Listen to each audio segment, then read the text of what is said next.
Alright, ladies and gentlemen, today working on a Blackhawk 4.9 or 9 or 4.5.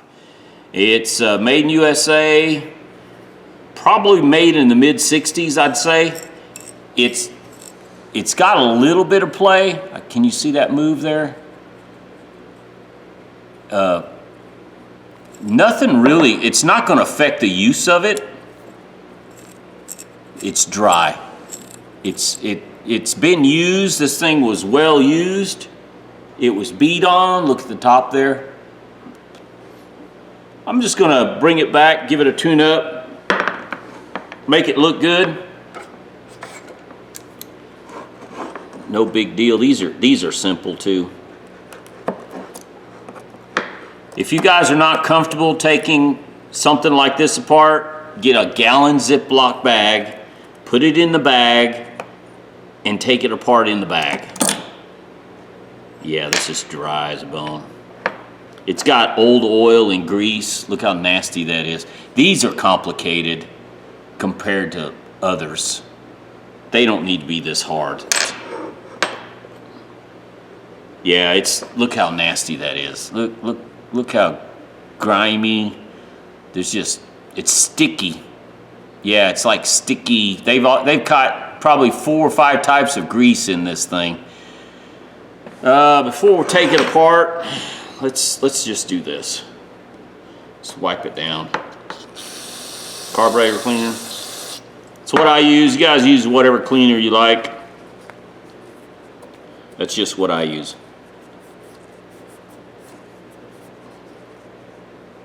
Oh yeah, it's grimy. Look at that.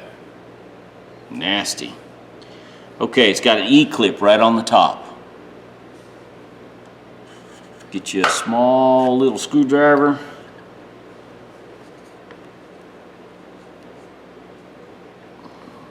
See the clip? Do not lose the clip. You will lose it if you're not careful. Trust me. I'm speaking from experience. And then this comes off. Okay, if you look very carefully, you see the tip of the spring. You see there's another tip of a spring there. It coils in that cavity inside there. The taller part of that spring fits on that right there. That little tiny hole, the little tiny hole right there, you see that little tiny hole? That's where that goes inside that spring, or spring goes inside it. Take this plate off. Hang on, I'm getting there. See the spring? See the hole in the body? That's where that spring goes, right down in there. It just rests in there. It looks complicated. It doesn't need to be this much. Okay, see there's a spring right there? Sometimes the spring will come out, sometimes it won't. See, this one comes out. That's it. Man, the sticky grease. You see the little knobs on top, the little tits? That's what this is. It sets up here. So when you move the selector, it just moves this into the body of the gears. That's your release mechanism. Okay. Before I get hog wild here, let's do this before I go crazy.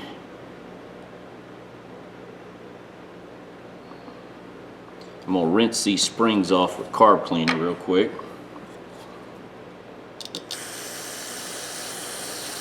Man, this grease that's on here is real sticky. It's got it. You can smell. If you had smell-o-vision, you could smell the automotive grease smell. So this was used in a shop, or whoever had it worked on a lot of vehicles or something like that. Okay, now what I do,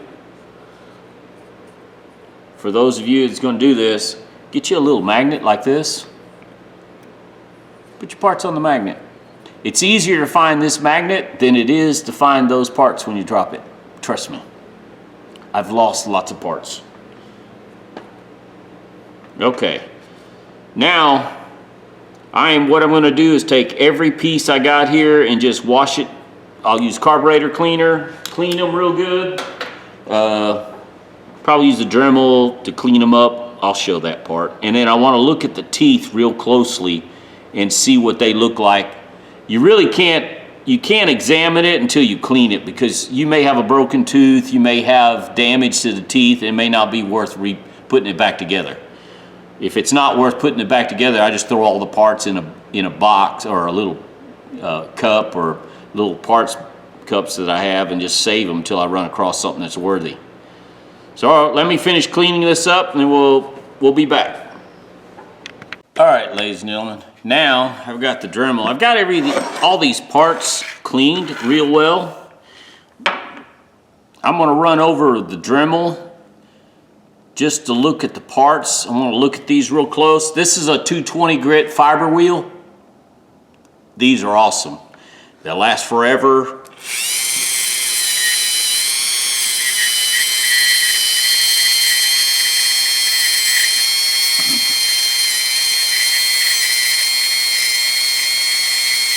I look at the teeth. I want the metal fitment. I want everything clean to when it goes back together, doesn't have a problem.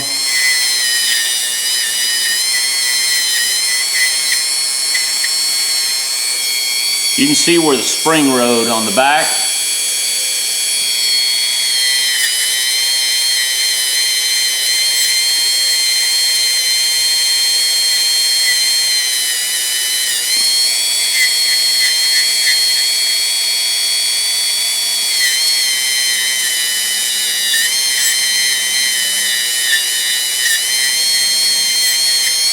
All right, let's see what we got here.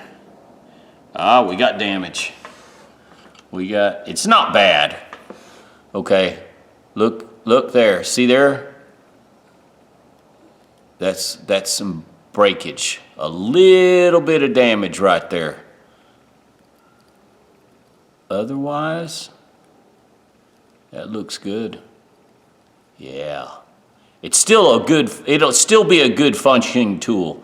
It's just got some damage right there, and more than likely that grit or sand got in there, and when they were torquing down or tightening something, that's where the damage was. It will not affect, because about 1, 2, 3, about 4 of these right here is what actually catches the gear, and then the other side is about the same way. So yeah, there's damage, but it's not going to make it where it's not usable. And that's what I mean. You got to clean them up to look at it so you can find the damage like that. I couldn't see it with it dirty the way it was. I haven't cleaned this. That's the part I forgot. Anyways, this is clean. You can see the mill marks from the factory. You can see it's in good shape. And I think from the factory, this might have been blackened.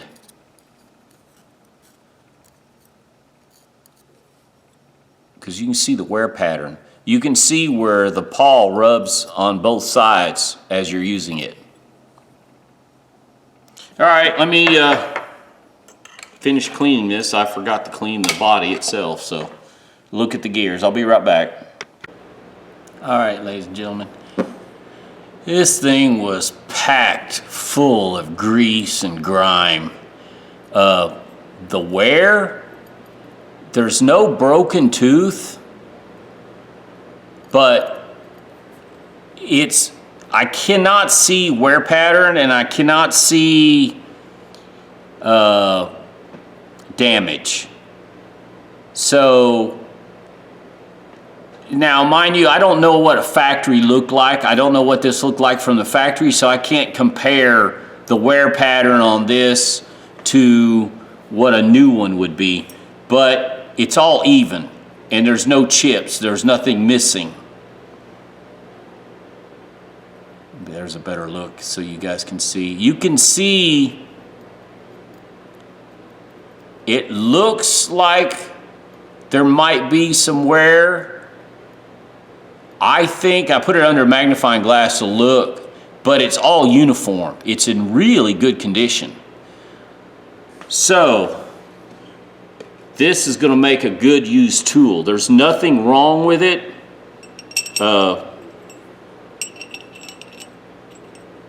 Seems to fit just fine. What I'm wondering is,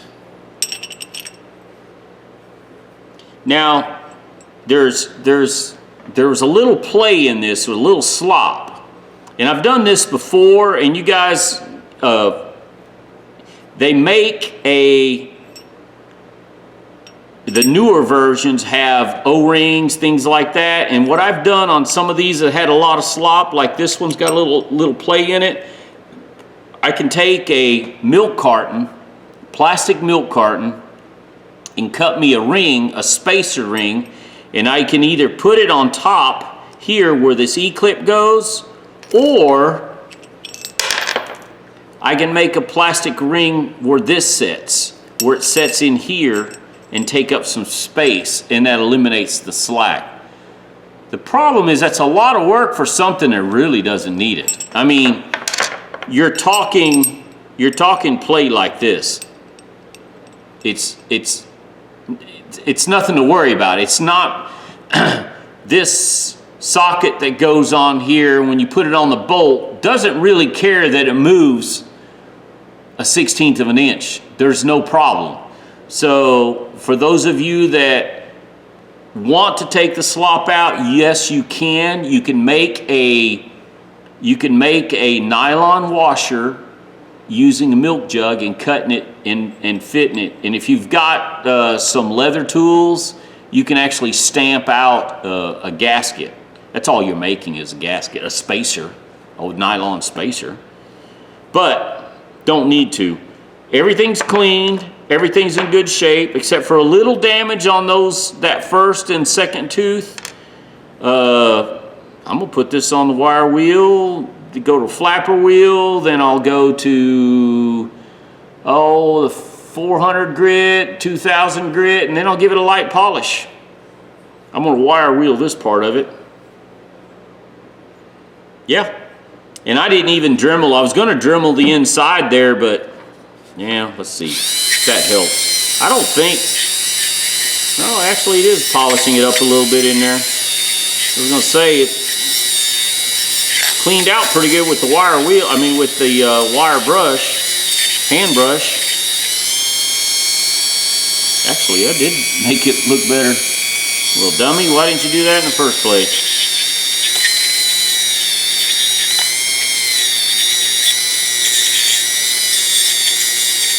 And the reason I like to clean everything, somebody's gonna ask, well, why do you clean it so good? Because I want everything to go back the best possible.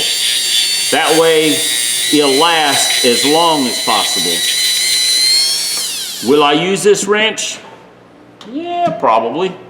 I go, anytime I pull a ratchet out, I just use the first one. There's a Craftsman I like, there's a Snap-on that I like, but I use them for certain things.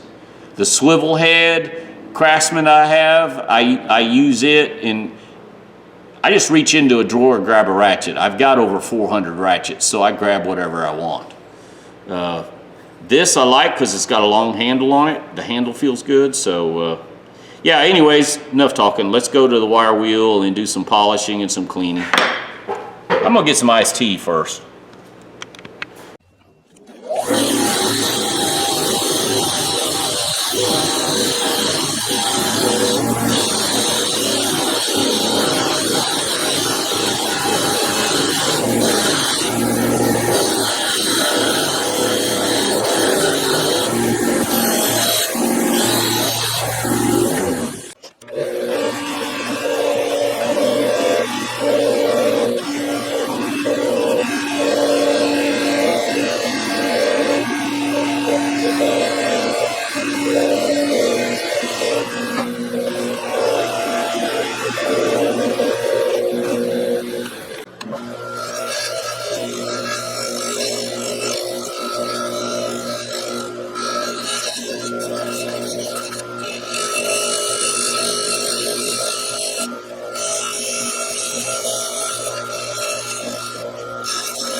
All right, guys, just finished polishing, and I want to show you. I hope you can see it. There it is. There's, yeah, let's see, how can I get, there's polishing compound. See the black down inside there? Yeah, right there. That's polishing, let's see, yeah, come on, I'm backwards here. That's polishing compound. So you need to rinse it off before you put it together. Just run it over some carb cleaner just to get that debris out of there. It won't hurt anything, but still, just wipe it down, clean it before you put it together. All right, let's put this thing together. Now, you put the body together first. So what I'm gonna do here, I got my springs.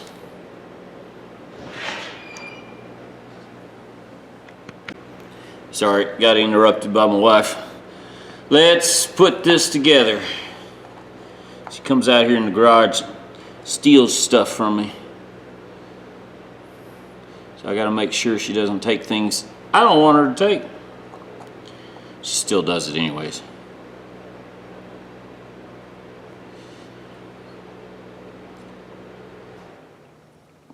Now the heater kicked off. It's like 29 degrees outside, ladies and gentlemen. It sucks. I hate cold weather. Those of you got colder climate, yeah, I know. I've lived in Alaska and I know what cold weather's like, and it still sucks.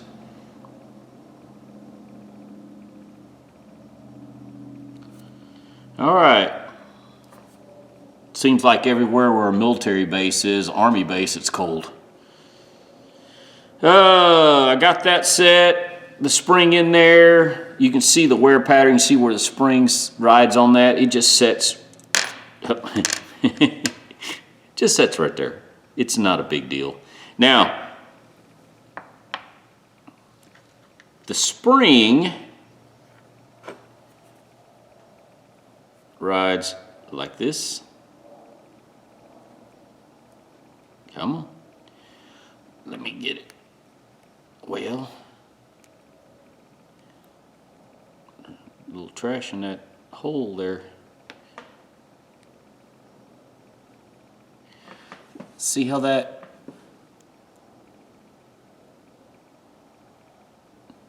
part of the spring goes through the hole and part of the spring goes through that slot, and then you set that in the hole, and this, see how that paw is in between this selector piece? Now, here's where it gets a little tricky. This part right here that goes through that slot goes through this little hole.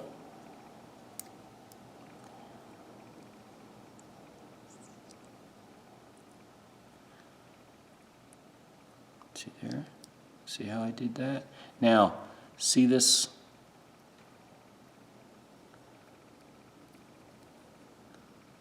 See how that'll turn left? See, it just switched. I just switched it, but I got to be careful because I don't want it popping off on me.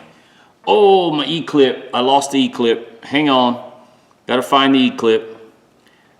I had it a second ago, and I just realized I dropped it.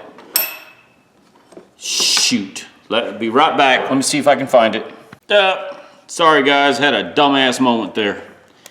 I normally don't cuss, but that would deserve to cuss. There's the E-clip. It was on the rag. When I picked the rag up, I dropped it.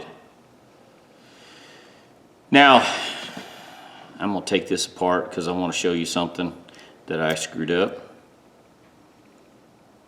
What I need to do is put some grease on the top of this.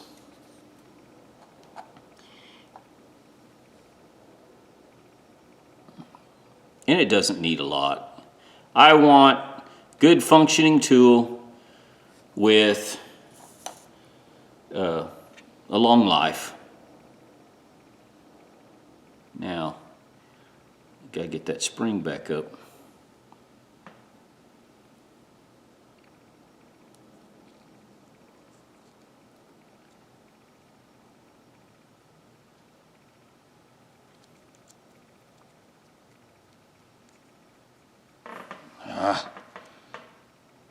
Come on.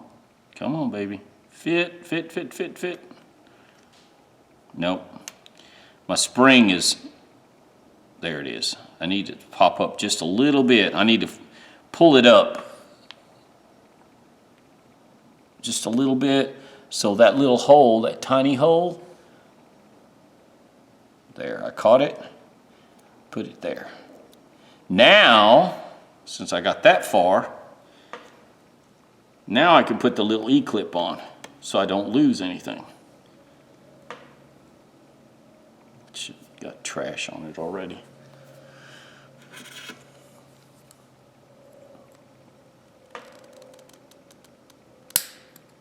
Like that. And you see the body, how this is hollowed out right here, that hollow part, that's what that rides on right there. See that little knob? And that's what gives you, see, left, right, that's all it is. Real simple, nothing, it's basic math science. it's just basic physics. It's a little complicated if you think about it compared to some other ratchets, but it's not that bad. It's just got a lot of tiny parts that you have to be careful you don't lose them. Man, this thing was full of nasty trash too. Now from here, there again, I'm gonna grease the top of it. Any metal to metal contact, I put a light coating of grease. Now, you can use oil. Those of you that like using oil, use your oil. There's nothing wrong. Nobody says, well, I say there's people out there that think they know a whole lot. Use what you like. If you like oil, use oil. Oil just means you have to oil a little more often. Grease actually collects dirt. I will agree to that. If you work a very sandy area, or if you're prone to dropping your tools all the time, all right, use oil and just rinse your tool out. Somebody gave a good ATF and something else. They mix it together and just stick your tools in that bucket. When you're done, pull them out, give them an oil, and then use them. It's not going to hurt anything.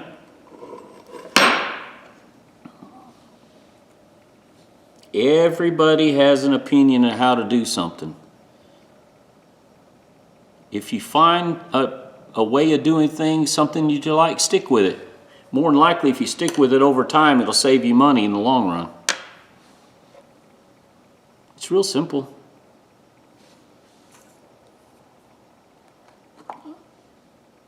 Like I said, anywhere where there's metal to metal contact, I give it a little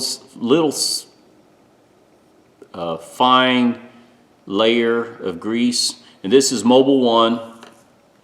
It's what I use. I like it. I don't have a problem with it. I've used it for decades, so. Just drop the cap in there, the selector switch cap. Remember, the little knob, tab, whatever you want to call it, fits in that slot. You may have to move your spring just a little bit right there. I stuck my thumb in there and moved that spring. There it is. It's in there. Now, I'm gonna put I cleaned the E-clip too. I cleaned it real good. It's not a real expensive tool. I mean, it's worth $10 all day long at flea market, swap meet. New, it's worth at least $10.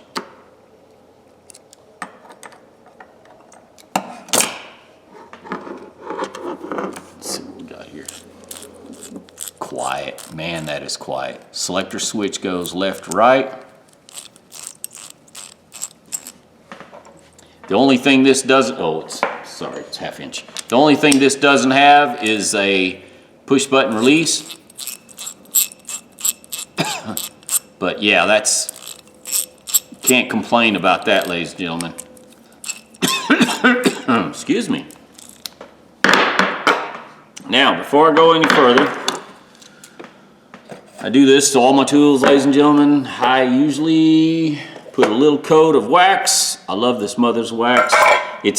Now remember, it's a chemical cleaner. It's a cleaner wax. So if you guys use this, make sure, and I did use this on my Corvette. When I did have my Vet, I did use this on my Vet. I didn't have a problem.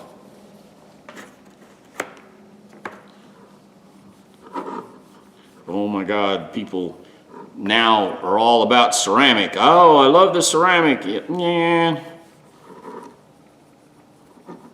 Some people are just lazy to take care of their property and their vehicles and anything they own. So some people think they got a lot they're short on time. I haven't figured out how a person could be short on time when they only work a 40-hour job. Only work 40 hours? Oh my God, that must be nice.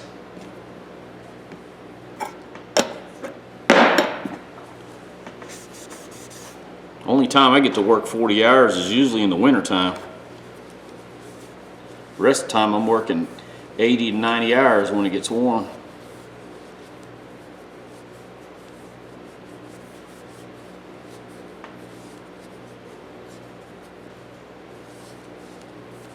All right, guys, nothing fancy.